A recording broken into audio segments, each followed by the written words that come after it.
రానున్న స్థానిక సంస్థల ఎన్నికల్లో పార్టీ బలపరిచిన అభ్యర్థులను భారీ మెజార్టీతో గెలిపించి కాంగ్రెస్ పార్టీకి మండల ప్రజలు అండగా నిలవాలని ముస్తాబాద్ మండల కాంగ్రెస్ అధ్యక్షులు బాలరెడ్డి మోయినకుంట గ్రామంలో పేర్కొన్నారు. మోయినకుంట గ్రామంలో అర్హత కలిగిన నిరుపేదలకు అందిస్తున్న రేషన్ కార్డుల పంపిణీ కార్యక్రమానికి పార్టీ గ్రామ శాఖ అధ్యక్షుడు బండి లక్ష్మీపతి ఆధ్వర్యంలో ఏర్పాటు చేశారు. ముఖ్య అతిథిగా హాజరైన మండల అధ్యక్షుడు బాలరెడ్డి, మాజీ జడ్పీటీసీ మేరు యాదగిరి గౌడ్ చేతుల మీదుగా రేషన్ కార్డులు పంపిణీ చేశారు. అనంతరం వారు మాట్లాడుతూ గత 10 సంవత్సరాలు అధికారంలో ఉన్న బీఆర్ఎస్ పార్టీ ఒక్క రేషన్ కార్డు కూడా పంపిణీ చేయలేదని, ఎన్నికల ముందు రాష్ట్ర ప్రజలకు రేవంత్ రెడ్డి ఇచ్చిన మాట ప్రకారం అధికారంలోకి వచ్చిన వెంటనే వాటి అమలు కోసం ముందుకు వచ్చింది అని పేర్కొన్నారు. 6 గ్యారంటీ పథకాల అమలుతో పాటు కొత్త పథకాలను కూడా వారికి అందజేస్తున్నామని, కాంగ్రెస్ పార్టీ ఎదుగుదల చూసి ఓర్వలేక బీఆర్ఎస్ నేతలు కడుపు మండుతుంది అని సందర్భంగా పేర్కొన్నారు. రానున్న స్థానిక సంస్థల ఎన్నికల్లో డబ్బు మద్యానికి అమ్ముడుపోకుండా ప్రజా పాలన దిశగా కాంగ్రెస్ పార్టీ అభ్యర్థుల గెలుపు కోసం ప్రజలు కూడా మద్దతు ప్రకటించాలని కోరారు. కార్యక్రమంలో కాంగ్రెస్ పార్టీ మండల మహిళా విభాగం అధ్యక్షురాలు వనిత, పోతుగల్ మార్కెట్ కమిటీ డైరెక్టర్ గారు సత్యనారాయణ గౌడ్,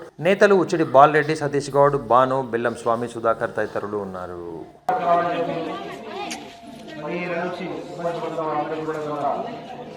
గౌరవ ముఖ్యమంత్రి రేవంత్ రెడ్డి గారి నాయకత్వంలో, సిరిసిల్ల ఇన్ఛార్జ్ కేకే మాధవ్ గారి నాయకత్వంలో, మండల శాఖ అధ్యక్షుడు మాధవ్ గారి నాయకత్వంలో ఇక్కడ ప్రతి వారికి అవన్నీ కాదని మన రైతు ప్రతి రైతు కూడా ఇచ్చు మనం చూస్తున్నాం.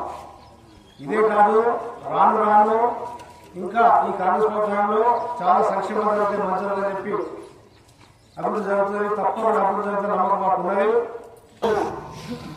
మోయినకుంట గ్రామంలో కొత్త రేషన్ కార్డులు, పిల్లల నమోదు, రేషన్ కార్డులకు సంబంధించి మరి ప్రజలకు అందించేటువంటి కార్యక్రమంలో భాగంగా ఈరోజు మోయినకుంటలో మరి పంపిణీ కార్యక్రమానికి అధ్యక్షత వహిస్తున్నటువంటి 10 ఏళ్ళు రేషన్ కార్డు ఇయ్యలే ముస్తాబాద్ ఎంఆర్ఓ అందించాలని చెప్పి ఈ సందర్భంగా తెలియజేస్తా ఉన్నాను. పావులవంటి బీఆర్ఎస్ ప్రభుత్వంలో ఫరకేసింది, కానీ రేవంత్ రెడ్డి గారి ప్రభుత్వం వచ్చిన తర్వాత బీఆర్ఎస్ పావులవంటి 10 ఏళ్ళు ఇచ్చారంటే దాన్ని పూర్తిగా కూడా మహిళా ఖాతాలో వేసినటువంటి గొప్ప ప్రభుత్వం అంటే రేవంత్ రెడ్డి గారి ప్రభుత్వం, కాంగ్రెస్ ప్రభుత్వం చెప్పి ఈ సందర్భంగా మీకు తెలియజేస్తా ఉన్నాం.